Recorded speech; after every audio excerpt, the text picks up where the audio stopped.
So the first business is the minutes that I did send out another copy of. I don't know if anyone had a chance to look at those. There's Catherine. Great. I will admit her. I was just on it. Yeah, I know. There we go. And Okay.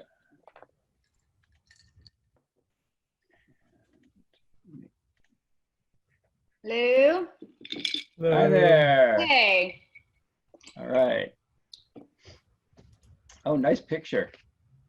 I got horses. Oh, thanks. That's my niece last week at pony camp. Everybody goes to camp. Well, nobody's going to camp, so everyone's going to Aunt Catherine and Uncle Jaya's farm for camp. Sounds like a good deal. The tragedy of sleepaway camp being canceled.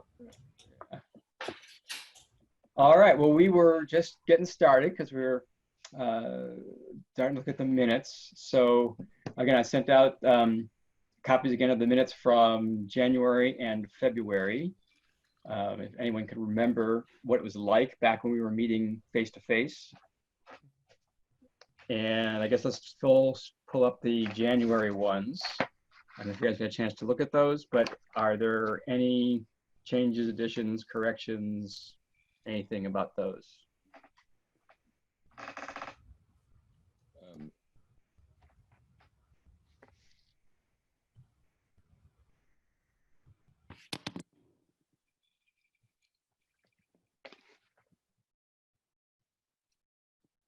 I'm going to try video, but it has been failing me all day, so I might go away again, but I'm here. Nice to see your face. Yeah, there you go. Now we can see you. Yeah, I mean, I thought these seemed fine personally. I briefly looked at the notes that I had from a couple of those, from these two meetings, but didn't see anything there that necessitated any change from my notes. All right, anybody else?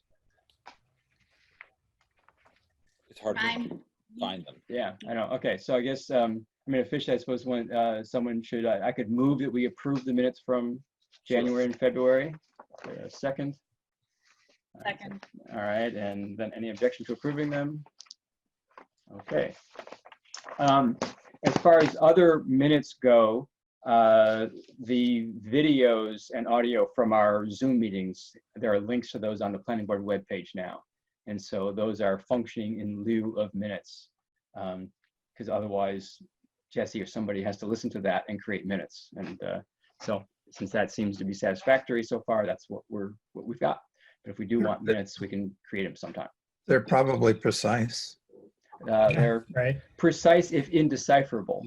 Certainly more Sorry. difficult to find anything in, but be that as it may, that's what we've got. Okay, great. And then since it's related, so as we chit-chatted via email, there we'll be providing drafts of the plan that we've discussed so far to serve as a foil. And so the intent therefore is to put the drafts on the web page of the planning board. I think I've got tacit agreement from all of you that that's okay. Yeah. And the question then is, Well, should we Yes. put drafts on the thing until we're told to do it? so, I mean, maybe Tim, I mean, basically the town received a FOIL request. The town is fulfilling that request. Oh, so they want us to do that. Right, and we are at this point the slow link. Though, I mean, Tim, you can jump in. Guy was very clear that it is unclear whether the drafts would necessarily be covered by the FOIL. It would be, he said, basically towns try really hard to do the right thing, and it goes to a judge, and they're trying to apply this law and figure out which end, and it's really muddy. And so the dividing line of what would be an internal communication and not foilable versus something that should be foilable is messy. And so the upshot was more, is it worth going through some kind of like fight over this? Are these that or is it just fine to just put them up and say, fine, rather than risking the town losing a lawsuit that is not clear that it needs to fight? But Tim, Yeah. if you had insight from Well, the town board. I guess from my perspective, I'd see a difference between responding to a FOIL by sending an individual drafts. I guess my only concern is that if drafts go up on the website now and within a week or two, Mhm. the whole thing goes up, it could be really confusing to people. I And don't- I I- Well, we don't lot have of any people- legal, we don't have any legal reason to put the drafts up. I on think it. a lot of people will see drafts as the agree. thing. Yeah, Well, hence the fact that it has to be like inside a box saying, these are preliminary drafts, do not comment on these. I mean, that's, we say, the purpose of the note that I put out. That's not what the FOIL, No, it's no, like you're- we're not answering the question, which is it foilable?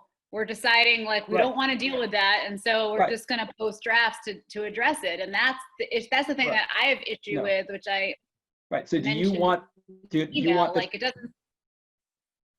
it sounds like you want the town to invest the resources in finding out whether or not it's foilable, which basically means going to court. Because Guy says, basically, it's not up to me. He says basically we have to judge at some point that I can't tell you clear cut whether or not these are foilable. And that's my understanding of the legal picture. So, I mean, But from nobody my has to go to perspective, court unless we're taken to court. Like Right, the so- person who is, so if we don't give them to this person, he would have to take the town to court. Right. So we could wait for that and say, if he does that, then we'll go ahead and provide him the drafts. That's a possible. I mean, the point is that there's nothing, as far as I know, there's absolutely nothing in the drafts that impugns anybody and No. that would reinforce a case over another. I think that what happens is, though, that it will, and I agree with Tim, it will just totally confuse the matter. right. People will see the drafts and they will download drafts and they will start seeing those things as the documents. And a draft is a draft. I mean, it has all sorts of errors intrinsically, right? So That yeah, I agree. It doesn't would have to mean- be made very clear, and maybe it can't be made clear enough that these are not the thing. Guy also did recommend that they could be redacted. If there was a statement in there, and I had some of those like, I need to work on this some more, or what do you guys think about X? That those would clearly be not foilable, so that the drafts could be redacted to the point that those sort of things would be out. Obviously, any comments on them are out. All it is the language of the draft. The thinking, like I said, is that this one person, right, Ken Miller, is going to have them, and it felt to me inequitable that he would have them and other people wouldn't. No, But that makes no sense. Right. So either we are saying, okay, we're not going to give Ken the drafts until he sues the town for them. And that might be a good way to go, because by that time, the full thing will be out anyway, Exactly. or not. And so Nothing's gonna move I'm up for that. so quickly that Ken Miller is gonna. I don't really think Ken Miller is equipped to like be so swift and quick. I mean, we're gonna be done with this in 2 weeks, I hope. What did so Mark suggest?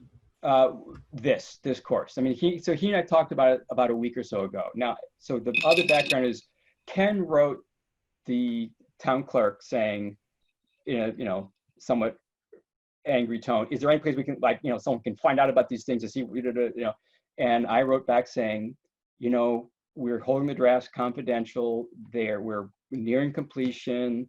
I'm expecting probably sometime in, late July, early August.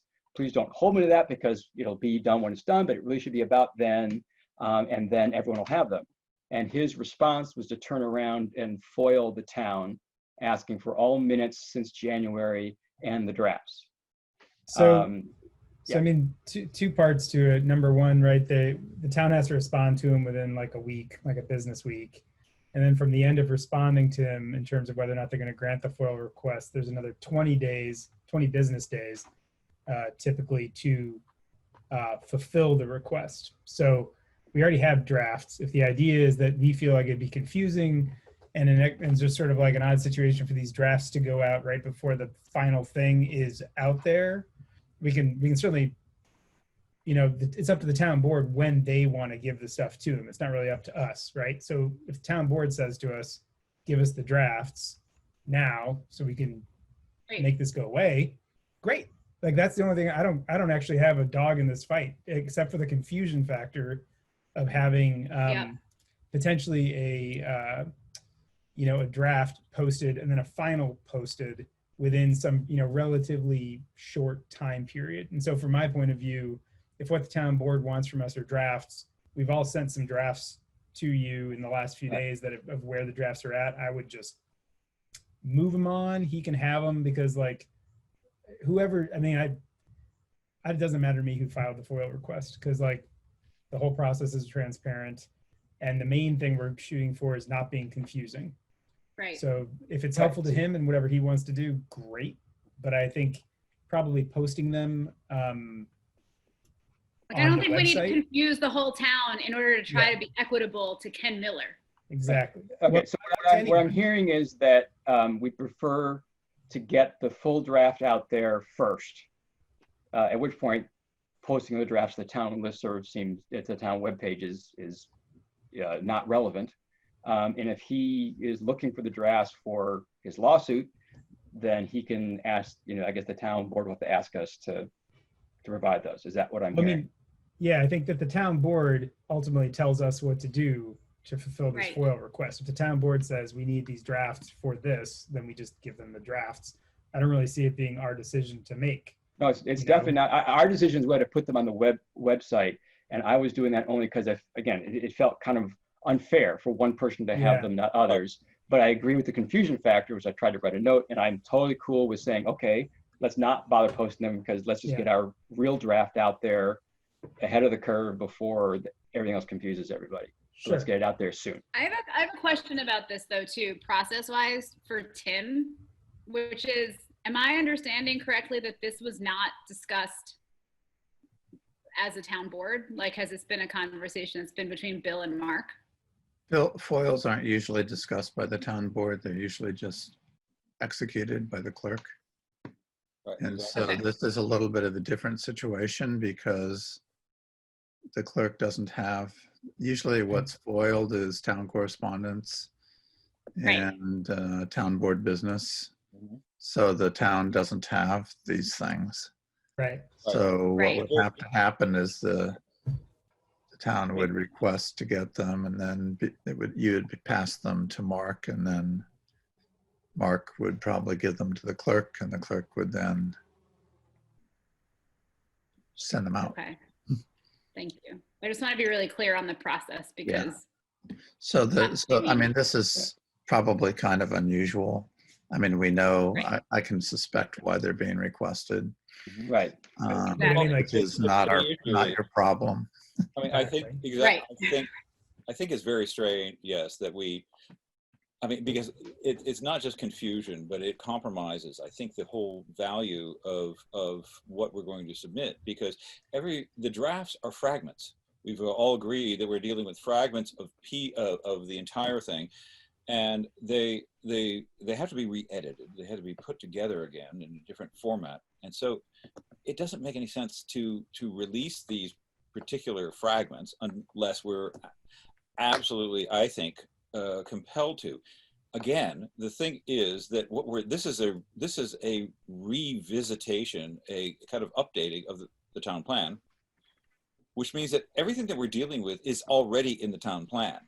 The comprehensive town plan says so much that would be of any value in terms of any potential case, as far as I can see, that there's no reason to go any further with it.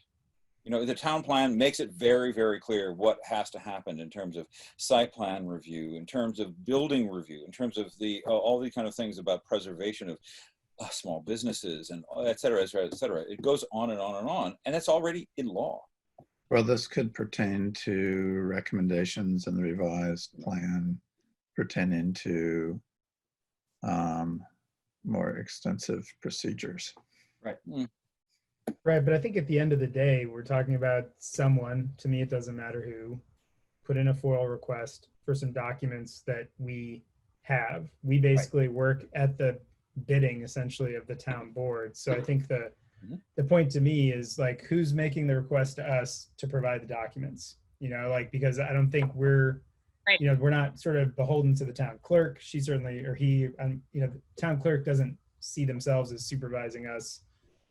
So I think that if it's something that the town board wants us to provide right now, we have drafts. We can provide them right now. And honestly, I don't think in the long run it does anything to even the process, other than it could confuse it slightly.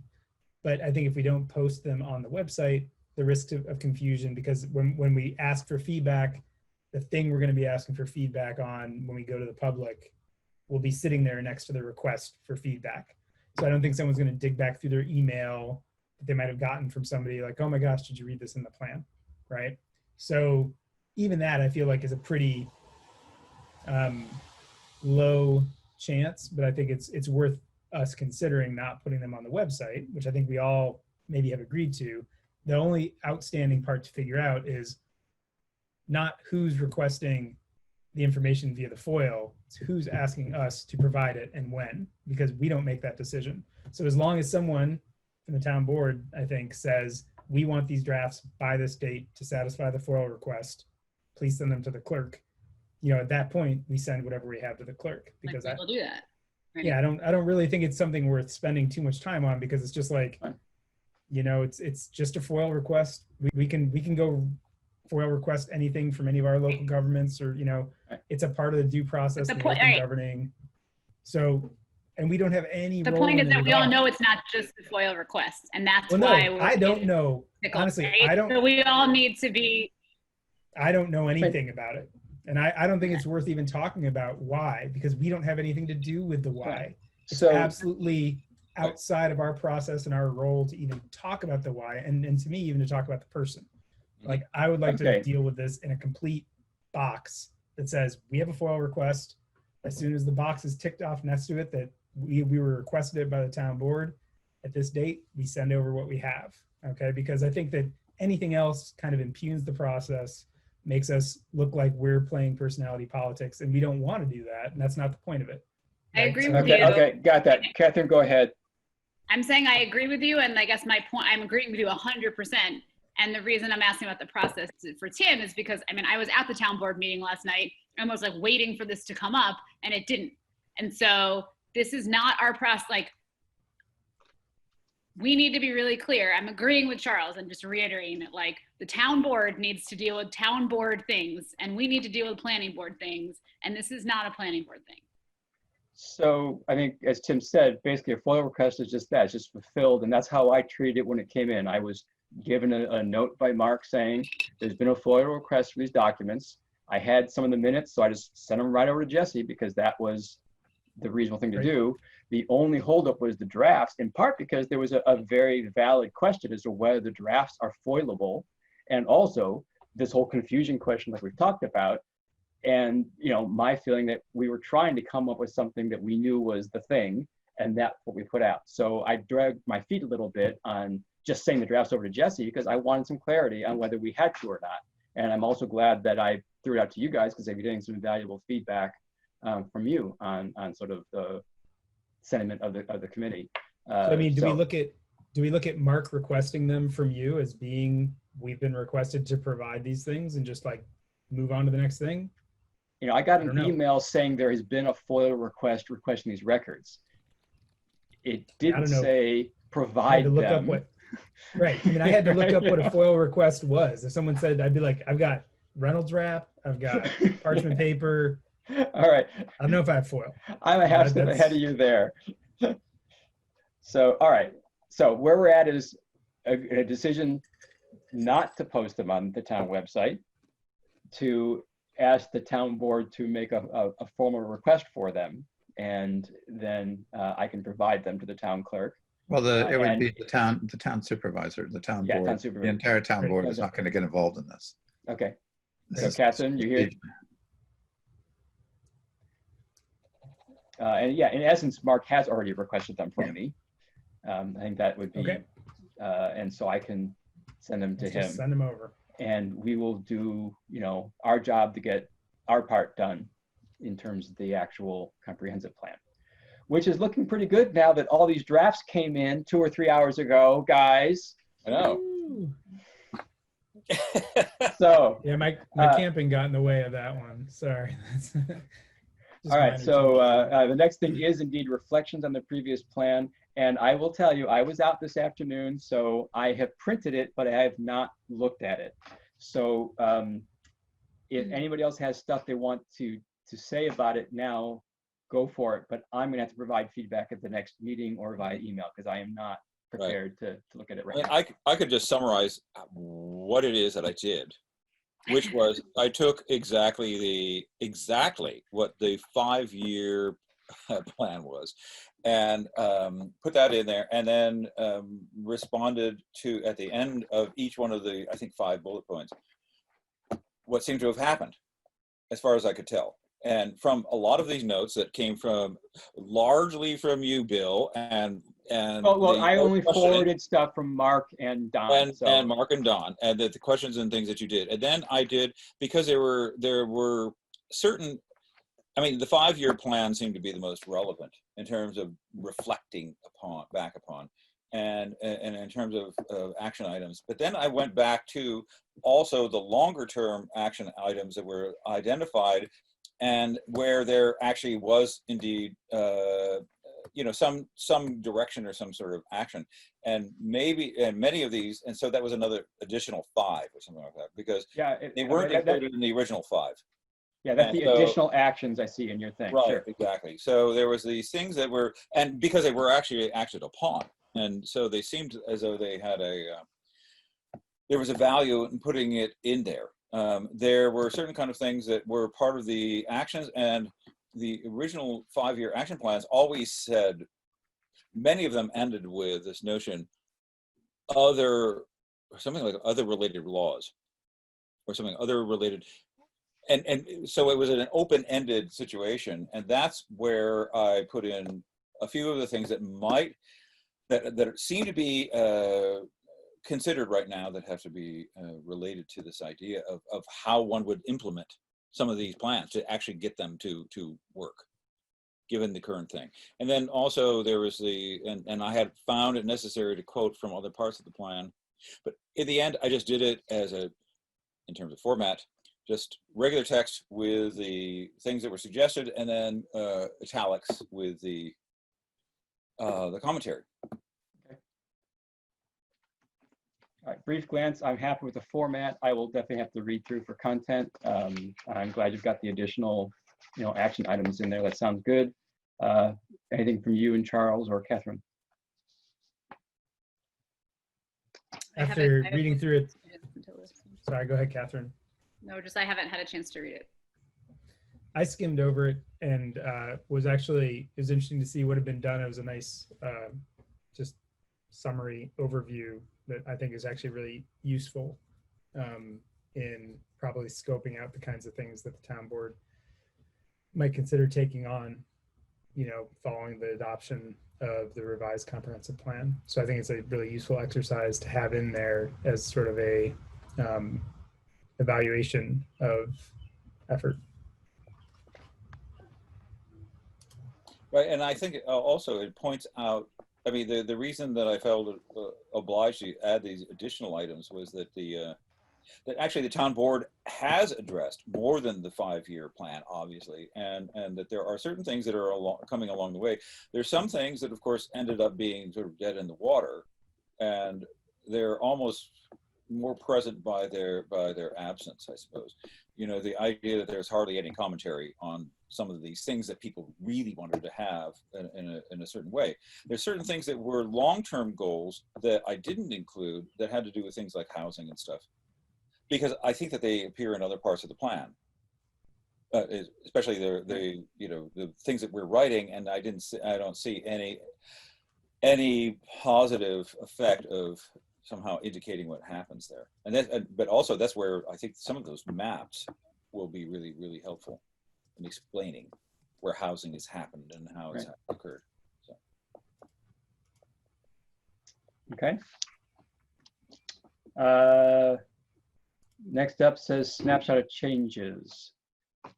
So, like I said, I tried to do what we talked about last time. So I moved the chunk of material that was at the end and put it up at the top. I thought that was a great idea. And so it's pretty much verbatim, I think. And then the two questions I have, though obviously, you know, if you like that or not, but there is the paragraph kind of in the middle, I guess it's on page 3, and I put this out in the email, you know, where it sort of does the chicken and the egg question of, you know, is basically concentrated development simply bringing in a lot of people to Caroline? So it asked the question of the paragraph I'm talking about says whether continued population growth at the current rate is desirable, and whether housing demand in Caroline is so large that we should have concentrated development, or whether concentrated development, if we encourage it, would just bring in a lot of extra people. You know, that paragraph doesn't have to be there at all. It might be somewhat controversial. You have, you know, is it too much population growth? I don't know. And so I'm not trying to roil the waters. So what do you guys think of that paragraph as written? Should be at the top of page 3 if you're looking at the document.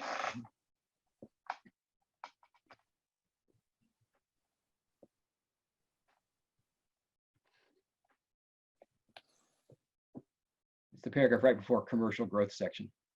Yeah, I guess I'm not sure, because I think that, you know, it is, maybe there is something to be said there from that planning perspective. Because it's not that anyone's saying growth is bad, right? So how do we grow? Because I mean, like, the tax base is an important part of this. If there is demand to live out here, guiding that demand into either places or densities that we feel like would best support all the other goals in the comprehensive plan. I don't know if, I mean, like, so if we know that there's already demand to live out here, which is what we're, at least I think, feel like we've been told in a bunch of different ways, it's sort of hard to sort of judge whether or not people would be accommodated elsewhere in Tompkins County, or whether we're, you know, supplying, whether those housing developments, let's say, are meeting the demand that is, you know, guiding the demand that Caroline is feeling. So I don't know. Like, I mean, I think it'd be a hard, I feel like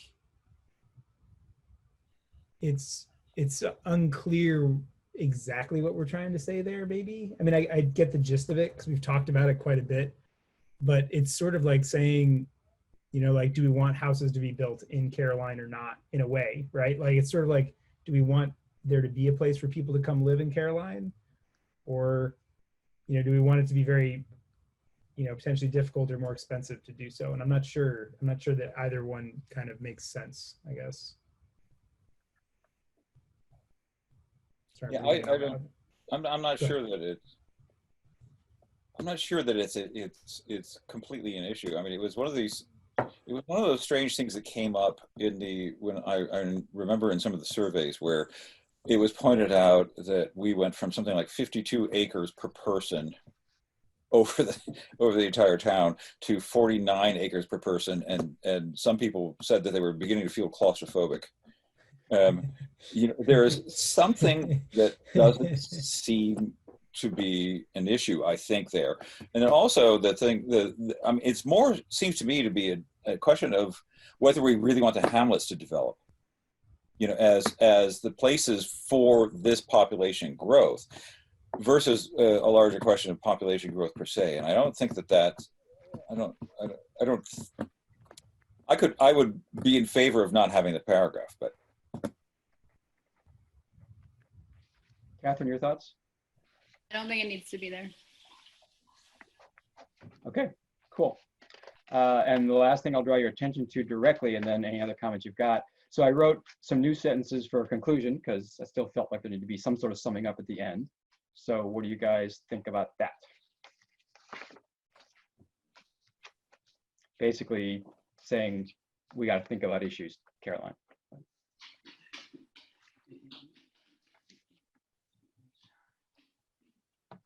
Well, you know, the conclusion is actually reinforcing what was already, I think, part of the original plan, which was that some areas are appropriate for commercial development and others are not. I mean, the original plan, comprehensive plan that was voted stated that there are places where commercial development should happen. So maybe they're not questions. Well, does that vision map have commercial areas delineated on it? I don't remember that. It has housing focus areas Right. and it has various colors, but I don't remember if it talks specifically about. Well, Love the the whole conclusion. thing was said that commercial development should happen in the hamlets, but I think that, I mean, the thing is that we're of course dealing with different concepts of commercial development. There's the thing which is services versus the things that are essentially, you know, I don't know, like where the clients are coming from all over the place and don't really, I mean, actually go there, right? So it's not, there's a difference between a supermarket or a deli or something like that and garage. So I think that's where the issues begin to get muddy, I think. As far as what the original plan said about development, as it doesn't have, as you said, a color for where commercial development should happen. It has the housing focus areas, and then it talks about where the hamlets are basically as housing focus areas. And these areas could link existing communities and promote an integrated community where small commercial development can become more viable. Children can bike safely to school, and residents can walk to services. That's basically what it says about commercial development, that it, Related to the vision map, right? yeah, on the vision map, yeah, basically between the housing focus areas is the way I read that. Okay, and then Catherine, I lost whatever it was you said because of the Zoom delay of you and Val getting on top of each other. In terms of the conclusion, Yeah. the paragraph, I love it. I think it's great. I personally like the style of asking questions, posing questions and leaving them. I think it works well. I personally like it. I like it too. All right, 2 out of 3 ain't bad. So, all right. All right, so any other comments on that or anything else in the snapshot of changes section? Great. I love what you did with the rural piece. It like ties into what we've been doing. I like it. Great. I don't, by the way, I don't think that's how you spell shickle. Okay, It's that would EL. be good for me to know. Yeah, Schickle is EL. EL. Right? EL. Okay. God, he would be different. All right. All right, thank you. It's the kind of embarrassment I like to avoid. Appreciate it. Okay. I'm on a roll. We'll look at the environmental protection, natural resources section. Then we'll go on to rural character and livability. So there actually are a fair number of changes just because things had accumulated. I hadn't put a draft out in a long time. So I tried to give you a guide to that, but I don't think any of it's controversial, but tell me if I'm wrong. So is there anything in that section that we should discuss? The environmental resources? Yes, I mean, part was filling in things where I sort of said, need to write something about prime farmland, now has a paragraph on prime farmland. You know, things like that kind of got filled in. Yeah, I did ask. So I did add from our last conversation, there's now a statement, I don't actually have it in front of me, about environmental justice. So I gave a definition of it from, you know, EPA. And so that is in there right after greenhouse gas, climate change. Seemed the most natural way to me to fit in the diversity aspect. Bill, is this the section that has references land easements and? Yes, and I saw your email about the Thomas Road thing. I was out all afternoon, so. So last night at the board meeting, the Finger Lakes Land Trust made a presentation, and in it, she provided just really a superb slide of all of the Finger Lakes Land Trust donations and easements in the town, which I thought would be cool. A cool something to include Addition. an appendix for this. Yeah, so let me look at that. You know, in the section, there is a map of protected open space, and all of the land trust easements are shaded on that. Though this new Thomas Road thing, and I'm not sure, if that would make it. So, Right. Whether we need another one or not, I'm not sure. Probably I'd like not. to look at that. Yeah. But that is in Might there, be and reasonable. it stunned me because just 6 months ago, when I asked Sharon Heller to map, or I guess last fall to map that, there weren't that many. And suddenly, when she did the map for me this February, there were like a ton. And I Yeah. don't know if her records were old or a lot has happened.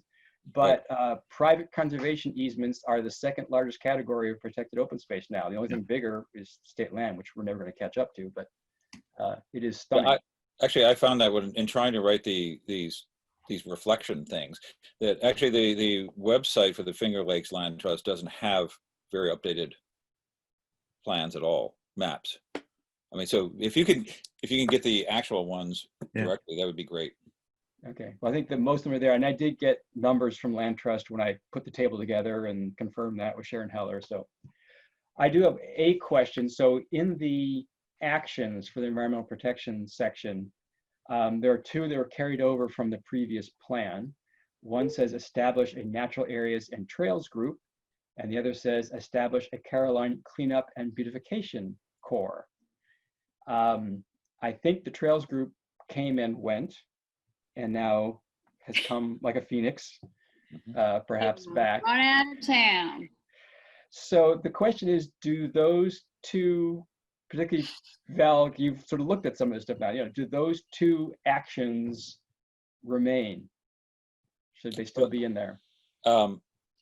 Yes, I mean they're in the reflection section as things that are unresolved, but that are actually somewhat complex, because the trail thing has to do with a whole series of trails, some of which are being developed and some of which seem to be dead-ended, but mysteriously so. And so it's not really clear. So that they're listed in these reflection things as some things that are pretty much open-ended, because everybody it seems to continue to agree that they're a necessity. I mean, how are kids going to actually bicycle to school? Are a necessity, or the things they're advocating for are? No, the idea is that the idea of more trails and connectivity for bicycles and whatever it is seems to be and pedestrians seems to be a very important aspect. And it's incomplete. So I just simply reported that it was incomplete and that certain issues were contentious. Right, and those trails, walkability, pedestrian walkways, safe roads, all that stuff is listed in the goals section for livability, and it's talked about, Right. At least in the text, and then reinforced in the goals. And there's an action point related to trail. But so they're definitely still a part of the plan, because it's still, I think, a lot of work to be done there. So the question is whether a group and a core are the right goals, or do we already have enough saying we ought to have these trails and town should be more beautiful? So I guess my specific question is whether we want a action of establishing a group. Well, it seems that there was a group, evidently, I guess, established. And the thing is that, of course, they can't do very much except, try to hook people up with the people who might be able to produce these various kinds of trails. And the thing is that anyway, though it doesn't seem to be necessary to have a group that is just set up to do these things. I don't know. It seems also at the same time that there are countywide groups that are doing it quite well, and that actually, for example, the Finger Lakes Land Trust, the thing that you mentioned, seems to be working better than anybody to produce easements for some of these walkways and things. So I don't think a citizen board can do it. You want? If this helps, there's been a lot of countywide work done on the rail bed system of trails, and that's something that the town board is actually engaged in right now. It just got slowed down by COVID.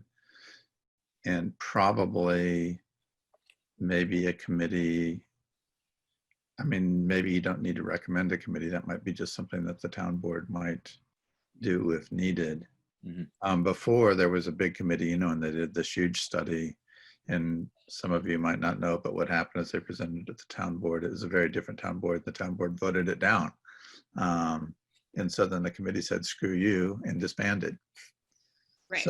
So I think we're in a little bit of a different mindset now. Right. And I also just want to throw out there the thing. So Mark and I have both been attending the County Trails Network meetings. And one of the pieces of advice from Dryden, which of course was super successful with their trail, was that they had a very robust like citizen group to get that done. I'll just leave it in. So, yeah, so that's a vote for leaving it in, sounds like, Kathy. Yeah. What about the beautification core? I don't think we need the beautification core. There is an annual garbage pickup. Right. Not the Yeah. town's garbage pickup, but also Independent Energy Ithaca, or Here's you, Caroline. Oh, And, yeah. and I think Caroline, the watershed, sorry. Caroline. I believe that they're the ones who then do the week before the town dump pickup. They I do included a some of that. garbage on the roads kind of thing. And I think that they're the ones who've been organizing that. Is that right? Yeah, I included some of that in and the highway department. Yeah, has the week of something cleanup week. And back when the original plan was, this is how I got involved in politics in this town in the first place. Garbage was a free for all. Yeah. Uh-oh. I love hearing you talk about this because you're always Yes. like, garbage dumping is what got me into public service. well, like Chicago has found out, there's just a few important things, and garbage pickup is Very one of them. important. Yeah. And now I'm back fighting the garbage trucks going to Seneca Falls that have I'm when you Floated. said that last night, I was like, oh, that's like such his like heart issue. Dude, just went by. All right, so Trip. I'll be So- right. I have to excuse myself for a moment. I'll be right back. Okay, and then Charles, you were about to say something? Yeah, I was gonna say just with you're asking for any more comments on the natural resources section. Yes. And one thing I think maybe comes off a little too, I don't know if judgmental is the word, but the sentence about disposable business models. Mm-hmm. I don't know if I'd go as far as to call it a disposable business model. It kind of, I don't know. I think it kind of makes it sound like more of an agenda-based item than a reflection of something. I don't know. When I read it, it just went, ooh, I don't know. That just seems really over the top. And so I don't know. Like, to me, that sort of jarred a little bit. And I understand where you're coming from because we've talked about it.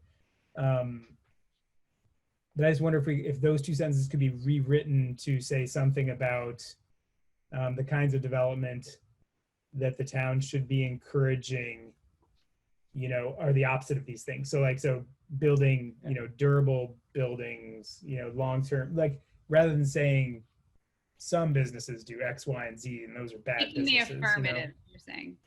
Yeah. Okay. I think so. And coming out, I mean, like a disposable business model, I don't know, like it just sort of is, it's a little bit, I think it's a little bit too Judgy, abstract. right? Like no one's going to Yeah. call themselves a disposable business model. Yeah, I have no problem. If either of you have language you want to send, that will help, but I will take another look at that and another crack at that as well. But I'm definitely open to, positive messaging suggestions for that. Keep it positive. Yeah, no, I get that. I mean, that was totally fine. I think everything Anything else else? seemed really good. That was the only thing that kind of stuck out to me. Okay, let's see. Val, can you hear us again? Okay, we can't hear you. You're muted. Yes, I heard. Oh, there we We're go. running out. Okay. We're babysitting kind of a Great Dane, Ooh. more like a kind of okay Dane. All right. So Dane. So Dane. Everyone's fond of Danes, like Yeah. Swedish.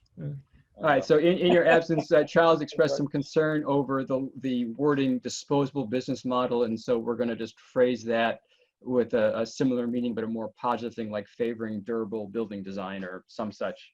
And so that was the only other change to environmental protection. All Fine. right, rural character.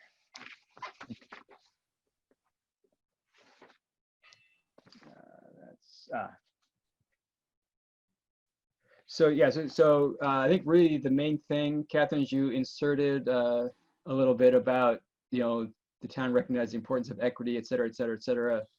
That was the new thing. Was there other new stuff? No, I just incorporated the changes that you guys, from last time. There was some language thing. Now I can't remember what it was. Oh no, it wasn't for the section. It was the intro. Right, Forget it. Right. Okay, so I'm good with what you wrote there. Comments from either Charles or Val? See Charles nodding, so I assume that means he's okay with it too. I'm sure it's fine. Oh, we have such faith in each other. I know. All right. Yeah, there was just one goal and one action and one. That's fine. Yeah, I mean, you have, so yeah, I found that, because you put an action in of passing like a statement, and actually I had the same thing in the environmental protection section of passing a statement of. Which they talked about last night, so we're all like on the same page. Good, because that will put us right into the intro. Because that was my only question about that, because you have the sentence, the town is actively engaged in anti-racist initiatives and policy to guide town decisions. And I didn't know if that was an aspirational statement or an evidence-based statement, but I think I'm hearing you say that was based on evidence from last night. Well, no, actually I did it in consistency with the language around like the 20-year vision is all phrased like as if it's happened, like Caroline is a town where people walk to school, or like Caroline is a town where people are friendly, or so I just adopted that language. Because I wanted this to be, what I'm proposing is that this little snippet is just added to the 20-year vision. So if we added it as is, language wise, then it would be phrased just consistent with the way the rest of the list goes. Does that make sense? Absolutely. Do you literally want us to do that? I guess so. I mean, I guess that's a point for discussion, but I would say so. And also, though, I think in parallel, it should be in the intro as like sharing that this is a new, saying what I said, which is like everything else was great and verbatim, and the only addition is this thing. And so you'll note this thing, and then we do the thing. Yeah, I think that's good. My only concern is that I think the 20-year vision is sort of signed by that planning board. Maybe we need to do something different by saying the following, something different about not having it like their names at the bottom of it, but somehow say this is the vision they came up with, and we added this. I don't know quite how to, because we just stick those words in there, it's like they're their words, which they aren't. Well, are we not repeating the rest of the 20-year vision? The whole thing. But I think it had their names at the bottom of it. Now, maybe we're not putting their names at the bottom of it. That gets rid of that problem. Well, both sets of names could be at the bottom with a revised 2020, or, like, I don't know how we'd want to do that. I mean, ultimately, we're the ones who are deciding to keep all of that in there, right? Based upon what we've read and what we've heard from the community. Right. And so ultimately, in a way, we didn't write that, but there's a whole bunch of this plan we didn't write necessarily every word of, right? And so yeah, either we're okay with our names being there's at the bottom, a whole bunch of other revised sections we'd have to do that. Okay. 2020. I just see that our names are going to be at the bottom of this revision, wherever we think they should be. I don't know if they need to be at the bottom of the vision page, or if they're at the bottom of some sort of title page that says, Town of, Caroline Comprehensive Plan revised 2020. And I put it at the bottom of the intro. Yeah, I think, okay, that's good. I think that the 20-year vision probably should be unsigned, but we, in the intro or somewhere, need to essentially credit them with having come up with that we are adopting, which is sort of say there, because that sounds good. Yeah. I mean, this is minor, but the third paragraph, does it still say the 2016 comprehensive plan? It does. I mean, That's 20 not something-ish, minor. Probably. Just saying that's It's minor. 4 years. We could And then pretend that we're not that out of date, that we're actually a Yeah. year ahead of our 5-year revision instead of how many years behind? Oh, We're living in the future. 2006. Yeah, 2006. There's just a 0 and a 1, a binary issue there. Binary 2000. math. So, Okay. okay, thank you. And then I was going to make a suggestion that makes sense to me, but I don't know if anybody else has a strong feeling about it. I think the second sentence, or the last sentence, I'm sorry, of the additional paragraph that we're adding to the vision, 20-year vision. I wonder if it would, like, you know, the town is actively engaged in anti-racist initiatives and policy to guide town decisions and increase equity for all in Caroline, or something like that. I'd like the part B of that. I think it would also like lend weight to it. I feel like it kind of hangs a little bit at the end of that sentence, like with this out, you know, increasing equity Well, for all the people of Caroline or something. Or maybe it But should be it's- equity for disadvantaged population. I mean, 'cause Well, I think- equity for all is kind of like everyone's above average. Well, I mean, not quite, I know, but I Like, mean, Like, it really is, the initiative is to try to make things more equitable that have been not equitable. right. I don't need to make it equitable So for all I'm saying rich is white like, people I'm like looking me. for, I guess I was looking for sort of like, it's obvious why, but a couple of words that reinforce why sitting at the end of that just to me makes the statement a little stronger. But like I said, if it rings fine to everybody else, I'm fine leaving it as it is. I just had like, where is this? this is So at the The italics italicized- paragraph in the intro, Right. last sentence, Right. he's adding a phrase at the bottom. And Catherine, how would you deal I mean, with does that? it? I mean, equitable already means for everybody, doesn't it?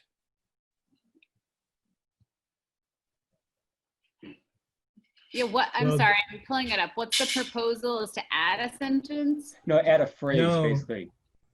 So the last sentence of it, the town is actively engaged in anti-racist initiatives and policy to guide town decisions. So we could leave it like that. It's sort of like this, but I mean, when I read it, I wanted like 4 more words about the impact of, you know, like that doing that results in greater equity in Caroline or something like that, you know, like, but again, I'm not trying, this isn't my hill to die on. It just, when I read it, it sort of like stopped short to me. Maybe that's because it fits Yeah. better with the 20-year plan, like feeling when you read it in Yeah, the I guess context to of the other me, stuff. leaving it vague leaves it more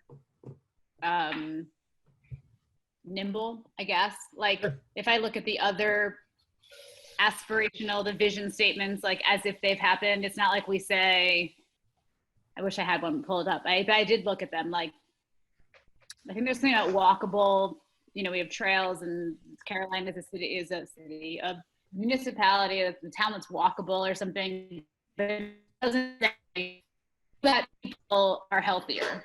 It Right. just says, you know, this is how the town is, without making a conclusion as to why that's helpful. That's great. And actually, like, as I was like walking through that the last time, like I just heard echoes of that 20-year vision, how it's currently written, you know, and it's like, oh, this actually feels like the rest of that. I prefer that it be consistent, so we'd have to go back and do rationale Yeah. for every other unit. No, I think it's perfect. That's what I'm saying. As I was reading it, it's like, oh yeah, this is how it's all written. So that's why, sorry. So good. Yeah. Great. Okay, Okay, totally fine. I love your very last sentence. It always brings a tear to the eyes. Which one? What do you We should mean? hear- it served it to in our unify. anthem. Oh. I assume the town board is composing an anthem for. I want a town I song. love that. Stat. book. I love it. Thank you. All right. There are gonna be Caroline Town T-shirts at the end of this. All right. Livability in Caroline. So, yeah, basically, as you wrote, Charles, you sort of fixed the one number, you unified some of the goals and actions. Yeah. I didn't have a chance to look at them carefully, but you want to guide me? You said about the roads in particular, right? Or Yeah, no, anything? I just gave the roads was an example. There were like, so, you know, there's the goals and the actions for each at the end of each of these sections. And I had included pretty much everything from the first one because they were still issues. So it might just say safe roads and good repair, maintained efficiently. And then there might be another one that said, you know, roads with sensible speed limits that are enforced, you I know, know. and another one that says buildings easily identifiable from the road for emergency response. It's like, I might take all three of those things and combine them into one goal that just relates to roads. So it was Mhm. just taking all the same content, but grouping like things together because I had like 10 different bullets because I pulled over things and added the new things that came out of all the community feedback. That's all. So all the stuff's still there. It's just packaged into multi-part sentences. Right. There in the thing that I did too, the reflections, I omitted that whole thing about enforcing speed limits and things. There's certain things that one does in a plan and certain things that I don't think belong in a plan, but that's the other aspect. I mean, people did complain about people driving too fast multiple times at that first livability listening session. Right. That's one of the main reasons why I left it in there because I actually heard it in person. But it's really hard to, I mean, the town, well, we can't by plan do it. Enforce speed. That's a good point. Right? Because it's all of these other people who have to do it. And as somebody who gets often stopped for it, I'd rather not. But Okay, Well, and I I'm see. open to taking it out. well, it's mostly in Dryden. I see where you added the diversity section there, so I'm fine with the sentence. It's Yeah, supportive So I took- enabling ethos, and then you stole some part from the intro there, but you know, it's extended to Yeah. all residents as the town recognizes the value the diversity of all identities brings. The town is actively engaged in anti-racist initiatives and policy to guide town decisions. So I'm I might. good with that. Or Yeah, I might Yeah, actually yeah. take out the last sentence just because of the aspirational way that it's written, that 20-year kind of part of it.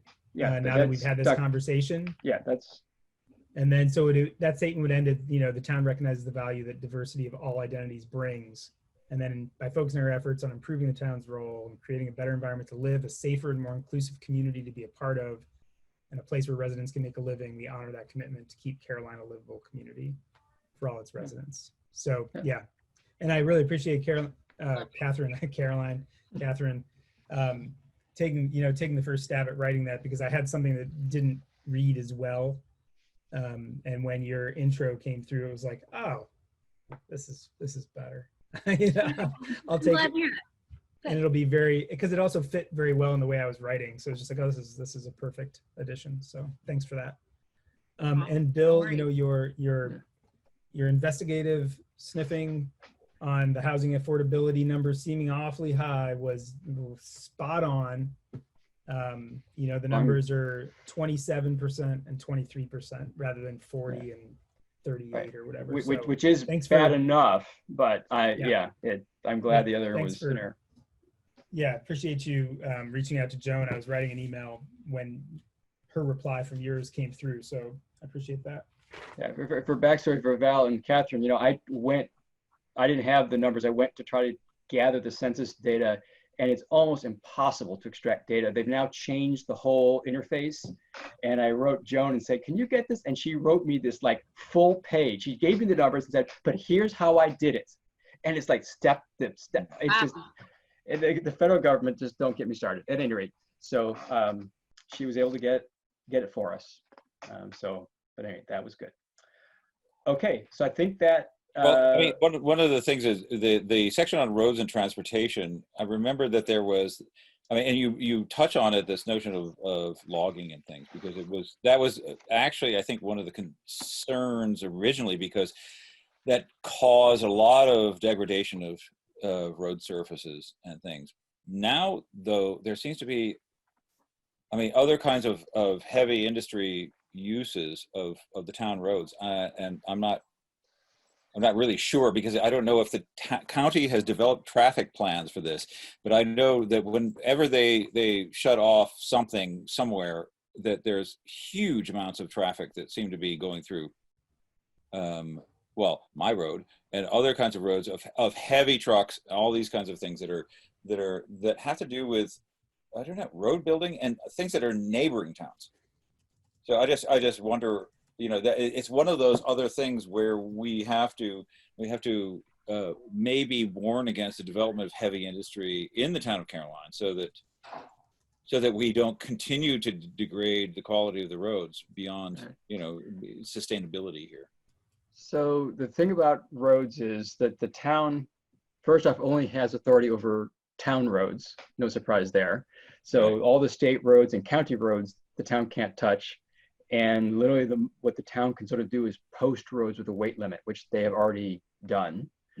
And no matter what, you can't prevent local deliveries. Now, a truck going through from the gravel pit to somewhere else isn't a local delivery, but they certainly have right to access the gravel pit. We can't prevent them. That's actually why Valley Road there was upgraded some time ago, because that's some of the heaviest traffic. So this, the expert opinion, but that's what a couple of years on a roads committee will do for you. And I think Tim wants to say something, and I know that. Yeah. All right. He's muted.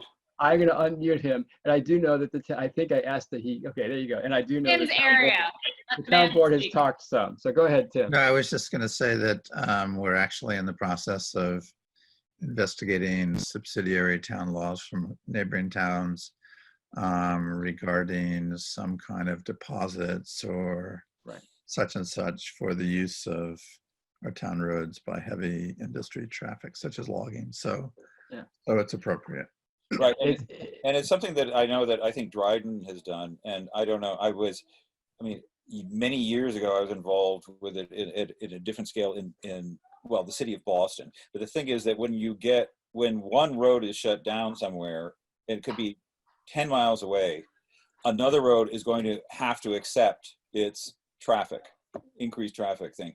And, you know, we have roads being shut down in Ithaca and in Dryden all the time, you know, for construction and all various kinds of things. Anyway, it's minor. And I didn't want to say that there's nothing the town can do, because the town could have a road use law, and it can certainly enter in road use agreements, and those are two things the town should do. And I think will be. So extra taxes for those kind of usages. Yeah, but it is, you know, there's a lot of circumscribed authority for the town in terms of roads that comes from the state level. And so we actually know those boundaries. And so the town has some wiggle room and should take advantage of it. Okay, so we've got, so Tim, I think you probably have not heard back from your associate about a sort of a land statement that we wanted to include. Right, and you know, I'll continue to pursue this aggressively in hopes of having it by next week or something. You know, I just would rather have it from the source. Okay. So with that, and with one other thing. So then as I wrote or emailed out, so the only thing that we're sort of missing is we refer to this townwide survey, but the results aren't there in the plan, but we all along had planned to have them as one of the appendices. So I will try to pull that together. I talked to Chad and Ed Wirtz, because they did a lot of work, Val, I think, on that, right? They was sort of winding down as you got involved, but they were the ones that really spearheaded a lot of that. Yeah. And so they have agreed to look at whatever I come up with to make sure it, you know, make any corrections or additions. And in addition, Chad said that I think his son does something with data visualization. If he can think of some clever way to help present some of the data, he'll pass that along too. So great. I will try to have a draft of that in the next week or so. And then that means we'll have all the pieces within a week or two from now.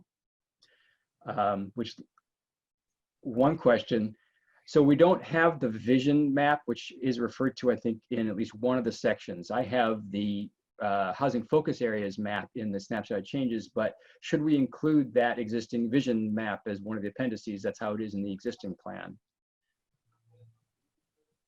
What does it show? It's this map that has these colored areas of their vision of what was appropriate, I guess, or what would happen in various parts of Caroline. I initially wasn't going to include it. Development map, basically. Right. Okay, I remember that. Yeah, that's a hard thing to deal with. Yeah. What do you mean by that, Val and Catherine? I mean, no, because it's so massively, it involves a huge amount of data and speculation. Well, and control that the town doesn't actually have. Right, exactly, yeah. Well, again, it was a vision as opposed to a zoning plan, right? But I'm okay. So my initial plan was that we not have it. But then I think actually it's possible the rural character section refers to it, but maybe it's the livability section. Something refers to the vision map. And either we have to change that reference or include the vision map. I refer to the housing focus areas, but there is a map of those in the snapshot of changes. So, yeah, I just remember noticing it today somewhere that something referred to it. And I think it might have been a rural character, but I'm not sure. Okay, let me pull it up. And Charles, if you can pull up livability and look for the word vision or vision map. I don't No. think I have that in mind. And maybe I'm wrong, but I thought I saw it somewhere. I mean, that had existing protected open space, natural areas, agriculture, I mean, hamlet, retail, etc. It just identified, it's more or less what was happening. The only thing was that it was housing focus areas were identified, which is one thing that I think there was different about it, is that it showed where housing should actually occur. But I mean, to me, what's unclear when they say agriculture, does that mean our vision is that agriculture should be here? Or is this is where agriculture is occurring? It wasn't clear to me. I didn't Right, and work on it, so. I think it was a very broad stroke map looking at the existing stuff in comparison too.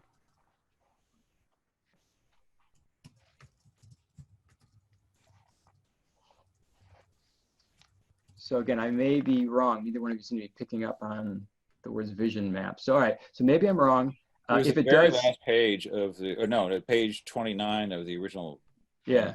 thing. So what I'm hearing, I think, is that we would not include that vision map.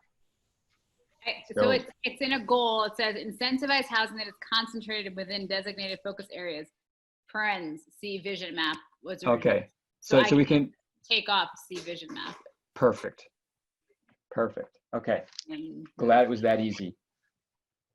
I just did a search for I the mean, word vision. Yeah, Yes. it's in terms of the text that accompanied the original vision map, it seems that I mean, almost everything identified what was currently there, except with the exception of the housing development, Okay. which was the thing that they were speculating on expanding. And again, having talked to Dominic about this a year or so ago when we were wondering about it, that housing focus area was a combination of sort of not just sort of where they hoped it would be, but sort of where they were told this is where it's likely to be. Right. And it was a combination of sort of both those things, kind of what's happening, what's likely to happen, and maybe where it's best supported. So Right, and it is more or less where it is. Boyceville is that. yeah, it's yeah. right next to it. But Right. okay, so next But we- I go think ahead. that I would just say that in terms of future planning board activities, it would be great to actually produce something like this in conjunction with an actual town planner, an actual planner, because it might be able to preface concepts of development in the future. Because I think if we really are serious that we want to do this in a manageable and appropriate way, I mean, in terms of the town's goals, maybe such a map is actually a really good idea, but I think it would have to be less broad stroke than this one, you know? And it I might think- be good to come from the planning board. Yeah, I mean, duly noted, though, I think that may depend a bit on what planning actions the board decides to take up. Oh yeah, definitely. If they say nothing different than we have, then I think the vision map might be a waste of time. Right. The thing is that that's the particular map that was there theoretically was voted into law, right? Because it was part of the town plan. So that it's something that is a sort of litmus for evaluating projects and things when they come through. Whether it was or not, is another question, but you know, having such a map is not a bad idea, I think. But I can't imagine having one now that throwing together it would help any more. I mean, we could certainly include the old one. That's the question. Do we include Right. the old one or not? I mean, is it enough? Do we feel it's out of date enough? It's not worthwhile. I just think where I'm kind of at, but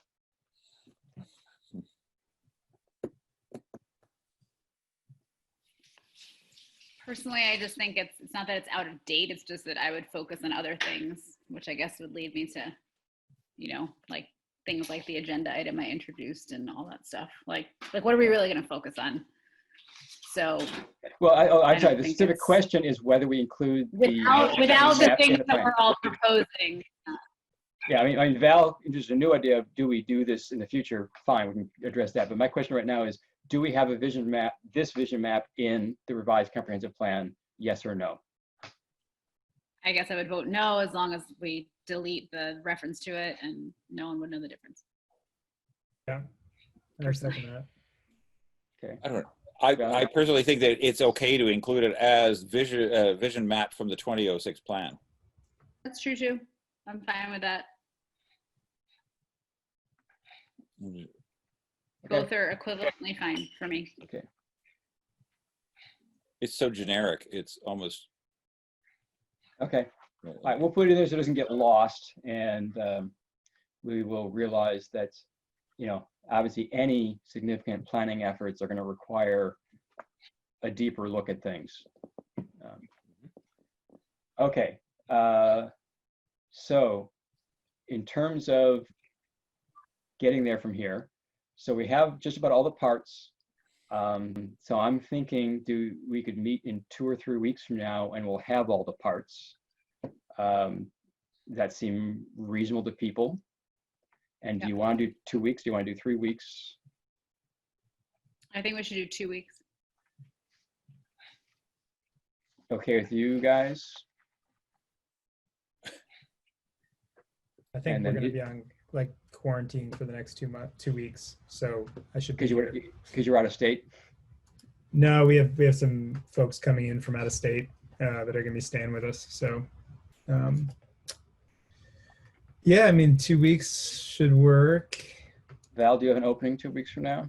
Sure, the 30th, Is that, I don't know what day of the week it is, or Thursday. Thursday the 30th. is that good, or people for Wednesday the 29th? I don't care either No. way. Doesn't matter to me. I'm fine with either one of those. Catherine, how about you? Either is fine. Tim, do you have a conflict either night? Nope. Okay. All right, let's go Thursday the 30th. Oh, wait a minute. Yeah, we better do Thursday the 30th. I'm actually gonna be out of town Monday, Tuesday, Wednesday. So yeah, we better do Thursday the 30th.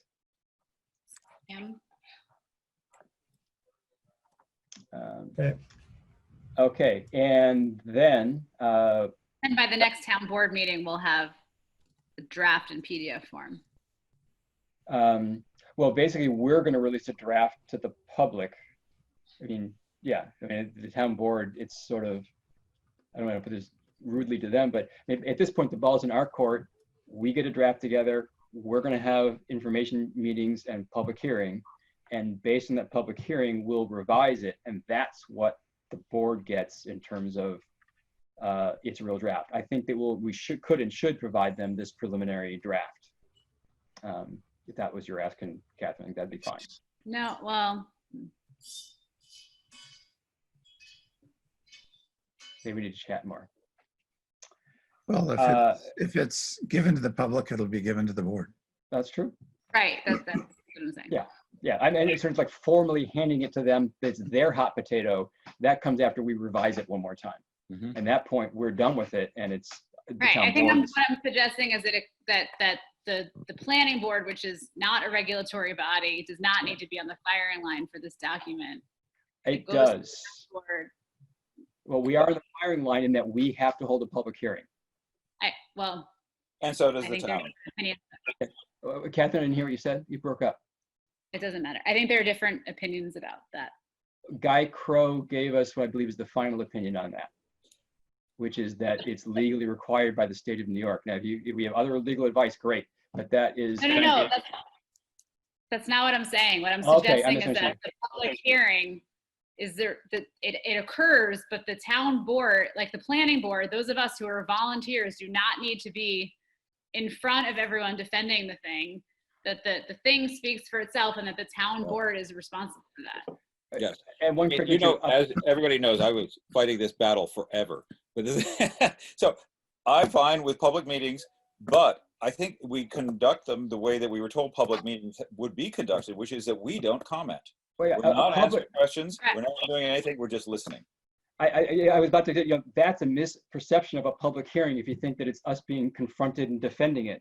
The public hearing is us getting input from the town. That may be very irate input. That's up to the town resident, how they deliver it. We're there to listen and take it in, and then take that and look back at the plan and say, are there things we ought to change based on that opinion? But it's not us standing up there saying, no, you're wrong. That's why we did it this way. There's no defense of it. It's we are gathering yet more input from the public and using that as fodder for refining the plan. That's so I definitely don't want to make us feel like we're on the firing line. We are not on the firing line. We're not defending it. That's nor is the town board for that matter. I know, and unless there's like 1,600 people there, at least a majority of the town, also, we don't even have to incorporate suggestions for changing it. Let me just say that. Well, we have to do our best to To evaluate. consider advice and logic. Okay, and then Catherine, I think you had, floated the day of a resolution. So there's something you want to say Can I about that? just, before going to that, can I just ask you guys if this would be the time to kind of like consider a more definitive timeline for going through some of these Ah. steps? Thank you. I meant to do that. So thank you very much, Tim. Yes. So if we're meeting on the 30th, then it's simply a matter of, I'm hoping that's going to be a meeting where we say, this looks good, or the final tweaks or something. And then we'll So- say, this is fine, let's shove it to Tim. Yeah. So what do you guys think? My thought would be that, we have to come up with some sort of PowerPoint or something that presents it to the public, because I think we've tried this before with other big legislative endeavors, that it's good to have something where, again, we are simply helping explain what the document says, as well as having a document out there. And again, it's not a big argumentative session, but it's a time to answer questions. If people say, is this in the plan? Oh yeah, it is, whatever. And that could be therefore sometime in early to mid-August. And I think it could be relatively soon. I mean, once there's information session, my vote would be a week or two later, we have a public hearing. So that looks like sometimes in August, but I want to hear from you guys as to, whether that looks reasonable to you. Well, I mean, it seems it seems like it could be. The thing is that we have to put it out. We put it out as a document. I don't think we have to explain it that much. We can go through it page by page if we need to, or No, some so we of do. the sort of more graphic aspects of the thing. But it's the obligation of the people who would come to a hearing to have read it. Yeah, I mean, I think of it like when I've been to public hearings before on laws that are being proposed, no one sits up in the front and reads a law to us No. about it. And easily Yeah. 2/3 of what people complain about is actually dealt with in the law, at least with the public hearings that I've been to, that just haven't even read it. Mhm. So I don't think it's our job to present the comprehensive plan outside of making the comprehensive plan draft available. And that's what people can come give feedback on. So I'm going to That's- vigorously disagree with you, partly because when I've gone to public hearings and things, often there is a half-hour intro session before it where they say, roughly, here's what's in the law, for all those who didn't bother to read it ahead of time. But also, this is a tried and true technique in the town of Caroline. You give people it's part of like the heads up policy. Like, oh, we put it out there and it's out there, but the fact that we're having an information meeting, a few more people will notice, oh, there's a comprehensive plan. And so you get to explain a little bit to them. So they're, so it just has worked. If you guys, and so I've been saying all along, we'll have a public information session just to help answer questions, followed by a hearing a week or two later. So I would vigorously say we ought to go that route because I really think it helps in terms of just outreach to the community. I don't think so. I mean, it's a committee, we can vote. I would rather just put it out there as a document, because if we have public information thing, that's already going to invite, you know, sniping and things. And I don't see the Well, point of it. of course it will, but I that's, think so. Here's the goal is to get feedback from the community, right? So what you're saying, Bill, is that by presenting the plan to the community, you expect to get more feedback from the community. Basically, is the argument you're making. in part, more feedback in that more people have heard about it, but also maybe more better feedback because it won't just be, oh, my neighbor said this about it, but they get to hear directly what it is. I mean, obviously you should read it themselves, but so it's but more informed feedback and just a little bit more public outreach. Does Yeah. it, will it matter, will it matter that there's going to be another subsequent series of at least one more public hearing from the town board after you present the final version of the town board? I mean, not to me, but because you won't be holding an information session, you'll be holding a public hearing, but that's Right. my 2 cents. No, I'm just Right. trying to. I mean, there's 2 public hearings that, you know, again, as we talked about in the past, if this were non-COVID and we were meeting in person, I would be arguing for 2 public hearings by the planning board, one in the center or the northwest of the town and one in the southeast of the town. We don't need to do that because I think this is going to be an online experience. So we'll go with 1 public hearing on 1 night. Because even if someone can't make it that night, they can give us written comments, and also there'll be another public hearing. So I'm cool with 1 public hearing, which I wouldn't have been if we're doing this in person. Mhm. But I'm ready to call the question, have us vote yes or no. Do we do a public outreach information session? I think it's a good idea. We can, but if anybody wants to debate it some more, we can. And I'm certainly prepared to go down fighting and be voted down by the committee. Well, again, I would say not to, because I think the document is the document. And anytime that you transform the sort of media or try to present it in a way that is explanatory or something, it's not going to be the document. It's going to be an edited version of it intrinsically. And it would be very strange to do that and not invite questions and answers, responses. I think that's a good, it's a good point, Val, that a presentation, like making some sort of an outreach presentation really would be us getting our interpretation of the plan. Mhm.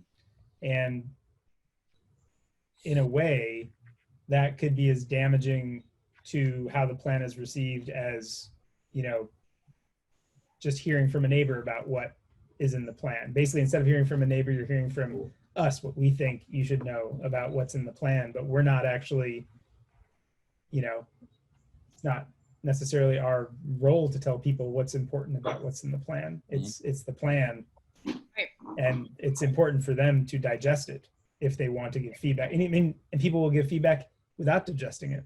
That's okay too. It's their right to give feedback. But I mean, I don't I think also that. want to point out that we have 2 slots for planning board members that we need to recruit. So Right. So what does that mean? it means that if we hold a public hearing as volunteers and get slaughtered, no one is going to want to be on this planning board. So, all right. So I think, I'm absolutely Right. serious. Like no. serious. I think you've probably been talking to Don, but I think that the public hearing will happen. We'll either get slaughtered or not slaughtered. We're not responding to things there. So maybe you meant to say public information meeting there, because that's the only time where the slaughtering is sort of more relevant, because indeed it would be a question and answer session. But the public hearing, you know, that's going to happen no matter what. And people are going to be, some people will be really happy and some people will be really angry.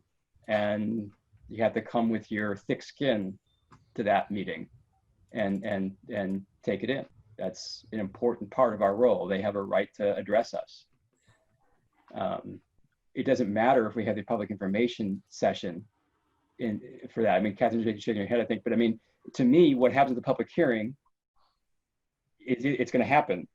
Whether or not we have the public information meeting, I'm thinking it might help, but maybe you guys think it would hurt the atmosphere at the public hearing. So I'm a little confused by where you were coming from. Who? Catherine, Her. I mean, you were saying we might get slaughtered and that would discourage people from applying to the planning board. But I'm saying we're talking about whether we should have a public information meeting, and we have to have the public hearing. So which one are you talking about right now? All I'm saying is that our job is to provide a document and we give it to the town board. Right? No, And I'm suggesting that, okay, our job is to provide it to the public before we give it to the town board. And I think that we can do that by giving it to the public without having to explain it to the public, because that, you know, is going to, that is really, I think, fraught with danger. So Catherine, I'm hearing a no from you also on a public information outreach session. I'm agreeing with Val. Right, that's a no on that. All right, it's 3 no's and 1 yes. So there it is. We won't do that. Just make the graphics really nice. Well, yeah, well. Catherine has some great pictures we should include. Well, so well, that's a different step. So we're putting out an unformatted document, Mhm. but when it finally goes to the town board, then it will be a nicer document. And I think it will need some pictures and maybe some pretty breakout boxes and stuff. And, whether we do that or have the town clerk do that or have some professional do that, that's something we can address later. I'm just interested in making sure we get this out to the public and get their feedback. But yes, there is a formatting layer to go through between us and the town board. We talked about that a couple months ago, that's how we would do it.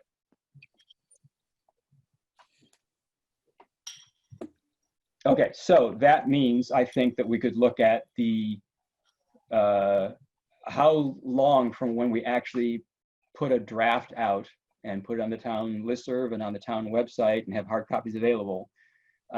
Assuming that could be done, a week or 2 after our meeting on the 30th, how long should that document be in the public's hands before we have a public hearing?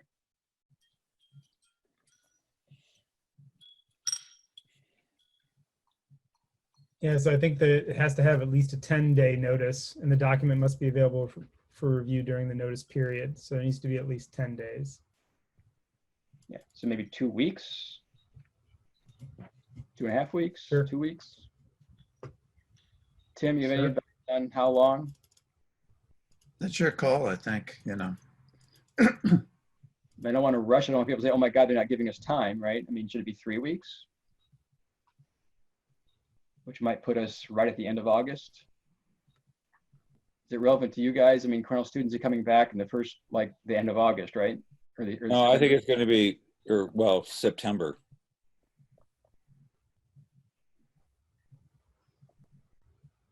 I think the current thing is that they're going to start coming back.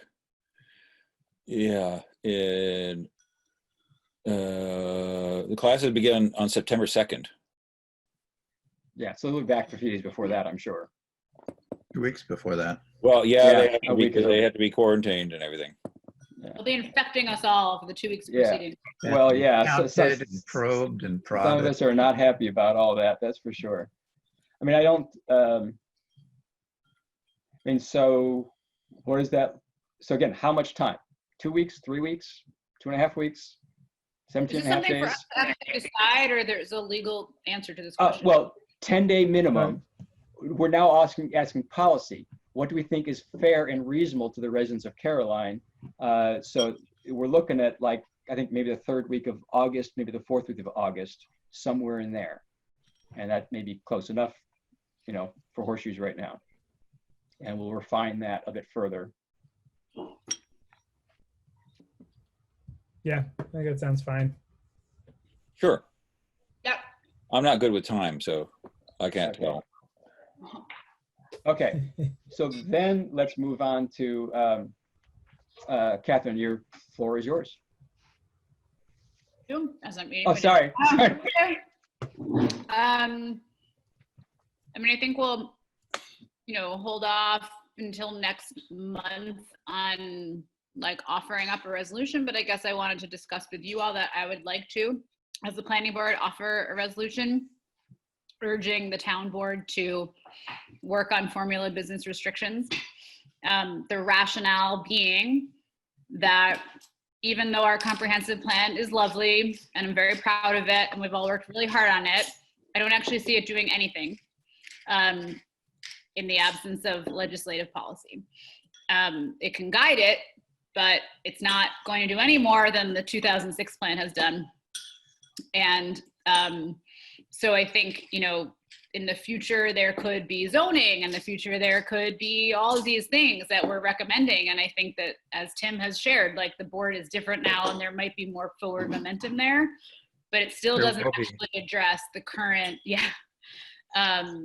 the current threats or like the near threats. And so I guess I would just offer, some curiosity around a discussion of this idea, right, of formula. Like, we're not a regulatory body, we're not an enforcing body, we're like an advising body. So I guess our job potentially is to advise the board and say, hey, based on all these things that we've learned, we recommend that this be worked on. Now, whether that then goes to special committee, right, like many issues would, whether the town board itself works on it, I don't really know. That's not under our jurisdiction, but I think that the next step in talking about doing something that would be complementary with any future legislation as well as the comprehensive plan, but address the concerns that are very real and very present and not addressed by anything else that we have currently, in my view, would be this formula business restriction thing. So it's just kind of a matter of us as a planning board making a recommendation to the town board to do that. Can I ask a quick question? Is that Oh, yeah. is that something planning boards do? I don't even know. Like, just because during my time on the planning board, we haven't sort of independently created a resolution about something that hasn't, like, everything that I've done on the planning board so far has been told to me to be done basically by the town board. So just we made me did- curious as to the process. We did one other one. In the end, we didn't do it because it wasn't necessary, but we proposed and we're about to vote on a resolution urging the town board to essentially instruct us to consider a telecommunications siting plan. Right. So we did have that. We didn't do that resolution because in essence, the town board said sure before we got the chance to vote on it, which may be the case here as well. But I don't know. So yeah, we can't, we could, we run by Robert's Rules of Orders, and I don't know if like resolution is part of that or not, but we certainly can give the board a sense of the planning board, and a resolution seems to be a reasonable way to do that. I think Mr. from Coit? I was gonna say, just from a personal standpoint, I needed to learn a lot more about formula business restrictions. We'd have to do like a crash course or something, because I don't, other than what we've talked about in these meetings, I haven't been off researching what that is, what all those things would offer to the town.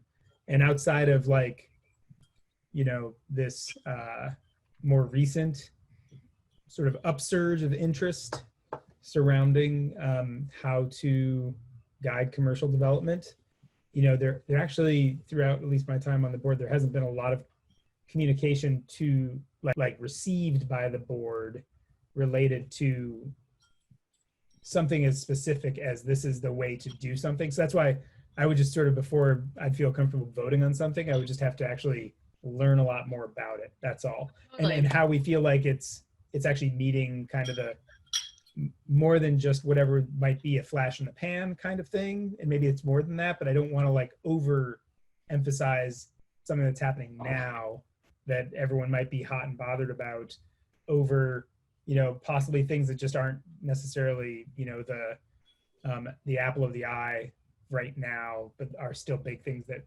maybe we could write a resolution about those things too. So I'm trying to figure out how to balance it with everything else. I totally get that. Yeah, that's why I'm just kind of like planting the seed now to maybe like for the next meeting, then there could be public interest in it. It's just like when we have something that 750 plus people have expressed a concern about, it feels like our, responsibility in some way to at least say like, hey, let's do something.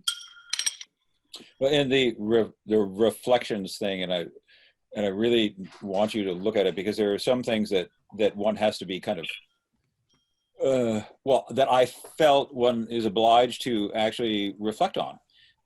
But I said that a large part of the preservation, because there's a whole section, one of the major points there had to do with this notion of small businesses. And I said a large part of the preservation and development of small businesses in Caroline involves restricting the presence of large-scale businesses and national and international formula businesses. Specifically, the comprehensive plan of 2006 calls for, quote, encouraging locally owned businesses that integrate with the rural, residential, and agricultural nature of the town, and discouraging commercial development that would negatively affect local agricultural, business, and residential communities. And, quote, encouraging business to protect air and water quality, reduce impact on traffic density and road quality, use clean and renewable sources of energy, and very sustainable, et cetera. In other words, actually the comprehensive plan lays the groundwork, I think, for this and for some of this language. And so let's just see if some of these kinds of reflections indicate that. I mean, there's other things that are in there that have to do with, that really have to do with environment and those kinds of notions. And of course, rural character too. Yeah. Can I just ask a question? Because I can't remember, but as I recall from seeing at least one section of one draft of one kind or another, isn't there at least one statement in there that refers to planning and gives options such as zoning, blah, blah, blah, blah? Can't this just be part of that option? Because one of the things just to take into consideration is whether the promotion of one, could that end up foreclosing perhaps something that would be more formidable? If, let's say, conceivably a town board got this plan and thought now is the time to go in a certain direction. If the planning board recommends only one direction, that could tilt the table. Yeah, I hear you. I mean, this is a particular thing that would be like complementary with other things like zoning, for example. So like zoning doesn't actually address in any way the current situation, because there's like no way that site would be zoned anything other than commercial, right? So given what's around. That's not so true. I mean, it could be, but I guess my question would be, since we do mention forming business restrictions as an option in the current plan, I mean, it's sort of already there as a recommendation to the town board. So, and is there a rush, I guess? So I just reflect on that, I guess. I'm not saying we shouldn't necessarily do the resolution, but that's what I'm wondering. We already do suggest it to them, and yet now you're elevating that out. Yeah, so at least what I have as an action in livability is explore and enact land use planning regulations such as zoning, design guidelines, and formula business regulations that encourage. I'm here, I'm just turning off. Discourage. Yeah, and rural character, Catherine put the similar language in there. Yeah, and I guess a slightly different, I don't know if there's so I think my whole, I think I'd love to learn more about it. And I understand concerns there being possibly an elevating one versus another.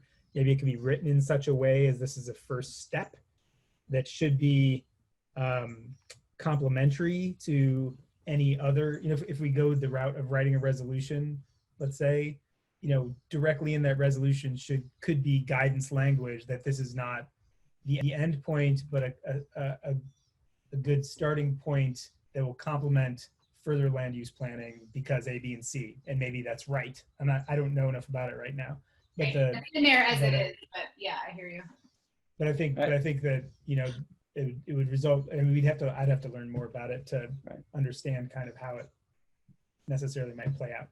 Well, the One of the things Catherine another just said, thing that I this is your included heads in up. this- Well, another thing I included in this because it said in the original plan in terms of the relationship, the establishment of a site plan review board and these things, it said to consider other legislation, period. And the thing is that and I really don't understand, it's somewhat a mystery to me how the site plan review board actually works.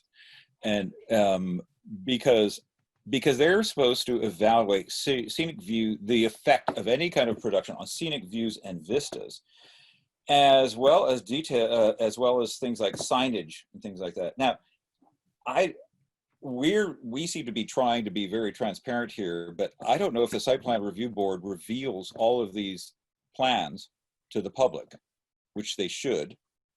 And then also, I don't know how they evaluate things like scenic views and vistas, because they actually seem to ask the developers for every project to self-identify where the views and vistas are. In other words, the person who submits the project is supposed to indicate on a sketch, what they say is a sketch plan, where the views and vistas are. And they're supposed to indicate if there's a sign, but they're not supposed to do any of the things that New York State law typically requires for signage. It has to do with the number of lumens, the dark sky compliance, which they actually, the site plan review people have in their own guidelines. Right, but guidelines, since the guidelines have no teeth, like this is I agree with you so wholeheartedly. Like this is, I think we as a planning board have recognized in this recent, very real project that we, in other projects moving forward, need to recognize that those guidelines don't actually do anything. Well, and we have nothing to do with that. Well, That's just what it is. It's just the guidelines. Well, right, and as we've gone through, that was essentially a sort of political compromise made at the time, 15 years ago, for how the town would move forward on controlling growth and development. We are potentially at a different place now and are seeing some of the weaknesses of that approach. And so we will see whether we can move forward in a different way. Right. Yeah, Are you and it- suggesting that the town board will do what, everyone is talking about without our urging? I think it may not matter whether we urge them specifically in a resolution. The only thing that will make this happen is continued pressure. I mean, there's a certain willingness in the current town board members, perhaps not, but anything requires continued attention and pressure from citizens of the town. Nothing happens, well, not quite nothing, but very little happens without that. Doesn't matter whether we pass a resolution or not, probably. Since it's already in the comp plan, I'm not sure us passing another resolution adds a lot. I'm not trying to say we shouldn't do it. That's a different question, but it is in there. And I think that even if we did pass a resolution, continued pressure is the only way that things take place. It's attention on an issue. Well, I think if we include something in our version of this plan and is accepted by the board, that's almost more powerful than a resolution. Especially if it gives somebody the power to develop the tools. Yeah. So just a heads up, I'm gonna have to be out of here at 8. Yeah, So- well, I think we're kind of done unless there's more people want to say on this or more Catherine wants to say. No, I just wanted to introduce it as, Yep. just Would seems this like be, we're an sorry, go ahead, advisory Jen. board, and so can we advise the people who actually do the things? Because we've just spent so much time and hard work, and I feel like we have done a lot of really good things. It's not a bad thing. This is a good thing. This is just to say, we've learned a lot, we've done a lot, and we now are in a time of an 180-day moratorium for the express purpose of refining what it is we want to do with, development in the town. And we as the planning board are pretty equipped to advise the town board. That's our job.